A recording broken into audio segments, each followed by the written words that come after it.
Hey guys, welcome to Creative Soft in yet another unboxing of a clear case by Wow Imagine Cases, and this is one of the best cases which are available for POCO C3, and we are going to unbox this, which I purchased on Amazon for around 200 rupees. Okay, and do check the link in the description because I have given the buyback link to buy this particular case, and this is not an affiliate link or something. I'm just or these people are not sponsoring me. It is again I have purchased from my own money, and I'll be giving my honest opinion on this. So also guys, if you're new to this channel, then please consider subscribing, and let's get started with removing the plastic, etc. And this is how it looks like sort of a Spigen case, and here we have a plastic which we really need to peel off.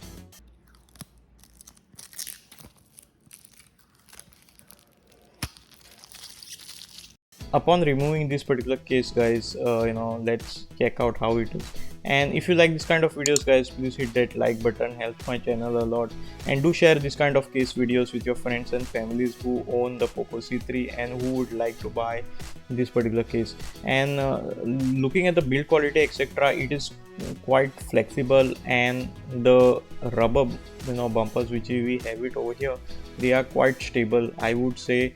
This is one of the best cases which I have seen for just 200 rupees, and for 200 rupees I don't think so there is any competition to this. Rather than buying those silicone cases, I would highly recommend buying this, because this is having a proper cutout, etc., and it really feels grippy in the hand. And I can only tell you, once I install it on my phone properly, and the buttons are also good.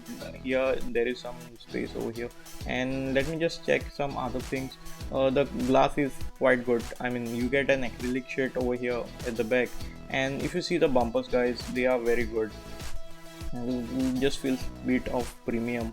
And for this particular price range, I really cannot complain. And if you see, I have no idea why this kind of two rails are there on the side, maybe to grip or something. And aesthetically it looks fine, but not the best looking, I would say. And let me just check out some other things, like they have this particular air gap cushioning kind of thing, like they have it on Spigen case. I don't have a Spigen case for this. In fact, this is the next to the Spigen case what you all can buy for the POCO C3. And also check out the links in the description, where I've linked the entire playlist of the unboxing of all the cases, and you all can check out that too for other phones. And this is how it looks. It is I've been using the super case, and let me just put this particular case on my phone and just check it out how it looks. So here I have the POCO C3 with me, and I've been using this for about 6 months with the super case, which also I've done the unboxing. The links are in the description, and do check this particular out. And in the hand guys, this really looks premium. I mean, it really enhances the look of the phone, except for those top things which I really don't like it. In fact, the buttons are very much clickier, and would highly recommend in buying this particular case for the price range. So do check out the links in the description for the buyback link. And this is what I feel. Again, the cutouts are really good, and you won't have any kind of issues. I hope you enjoyed this particular video as much as we did while creating it. Please let me know in the comments below what you think about this particular topic. Please also subscribe to our channel, because there is always something new to learn on Creative Soft. Also do check out our other playlist and videos. Thanks a lot guys for watching this particular video, and see you in my next video.